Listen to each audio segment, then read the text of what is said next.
Night ক্লাবে চলে আসে ছুটিকে খুঁজতে অভি। মালিককে বলে ছুটি কোথায়। আমি অভিমন্যু শঙ্কর রায়, এখানে সব কিছু বন্ধ করে দিতে পারি, সব শেষ করে দিতে পারি, সত্যি কথা বলুন। মালিক বলে আজ যে মেয়েটি নতুন গান গাইলো তার কথা বলছেন? অনেকক্ষণ আগেই তো ছুটি গান গেয়ে চলে গেছে।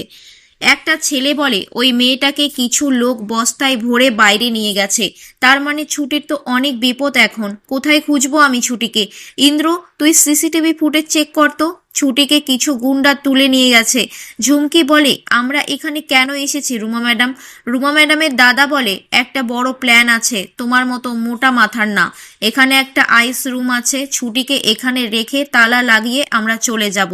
তারপর এখানে বরফে জমে ছুটিও বরফ হয়ে যাবে। ঝুমকি বলে কি সুন্দর আইডিয়া, সারা জীবনের মতো তাহলে আমার রাস্তা ক্লিয়ার।